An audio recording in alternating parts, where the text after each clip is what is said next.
Hey guys, welcome to For You, the Uni Guide. In the previous video, we talked about how to pick a university and how to pick your course. For today's video, we'll guide you through the application process for the university. Okay, so to start with the application process, the first thing is to decide what your intake is going to be. Either are you going to apply for the spring intake or for the fall intake. Spring intake is usually in January and February, and fall intake is from August to mid September or September end. So to apply for fall intake, you should have your application submitted to the universities by June end or maximum May for most UK universities, and by mid of March or mid of April for the famous universities in UK. And for US, the early decision deadlines are October end or first week of November, and the normal decision deadlines are mid of January or mid of February. Okay, so also for universities all around the world, except for UK, the deadline for the fall intake is mainly around March or April. So you would want to check that on the university's website. As for the spring intake, where your lectures start from January or February, the deadline is quite different.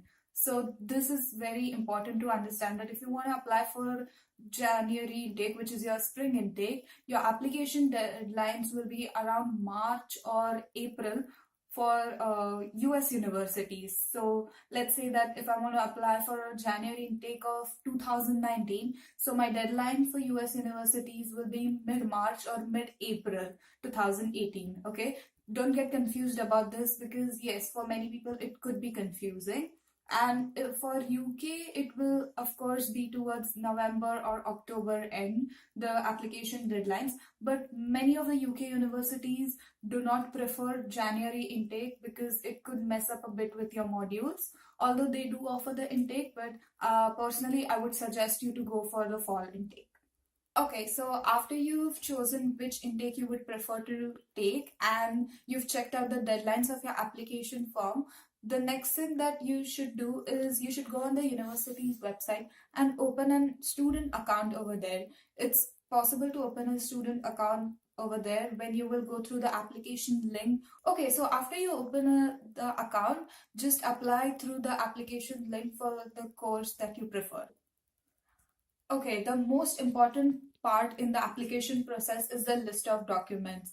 Now, I would like to say that opening an account is not that important at this stage, because first you need to have all your documents in your hand, because mostly you're going to send the scanned copies of these documents to the university or upload those scanned copies. So you need to have all the documents with you in your hand, and you should start the process of collecting the documents maybe 2 or 3 months before you intend to apply, because for these documents you may have to visit your respective universities, teachers and other people, and this could take 2 or 3 months.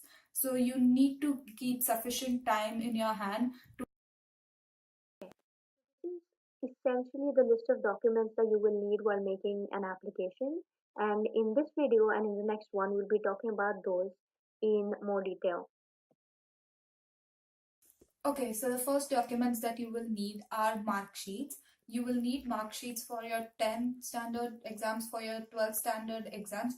So these mark sheets should be the mark sheets provided by your examination board and the original copy of this mark sheets. There is no need to have the passing certificates, as they are not used that much, but it is beneficial that to have them just in case if you need them.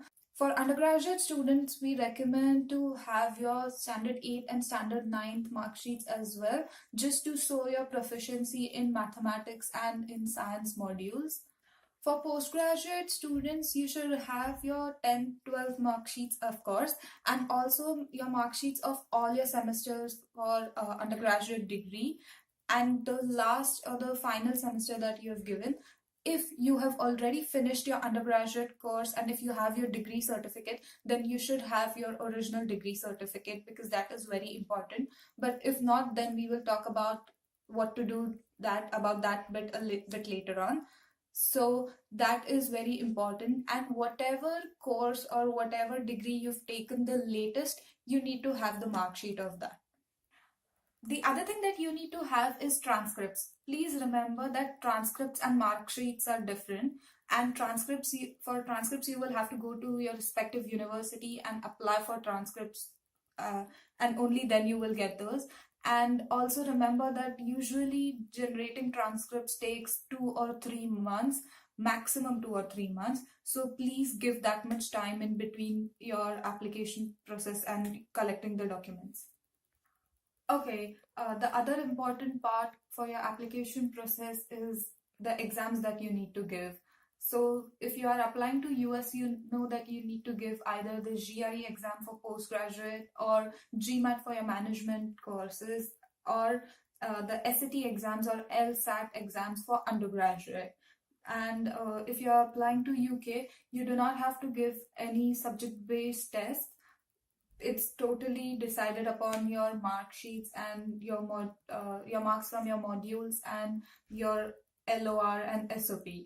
So to talk in detail about it, let's just split about the exams into language-based exams and academic-based exams.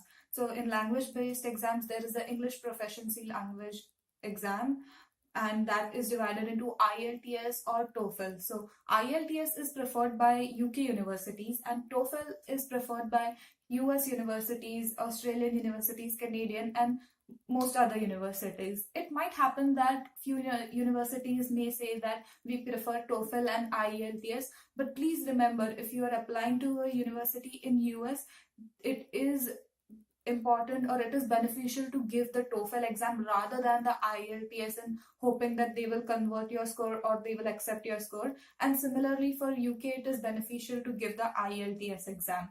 Now to divide, we will be having a detailed video about IELTS and TOEFL exams coming up after this video, in which we'll talk about a few tips and tricks and other important stuff about the exams.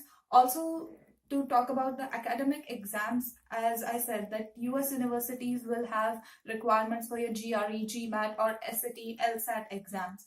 And we will be having a detailed video about these exams as well.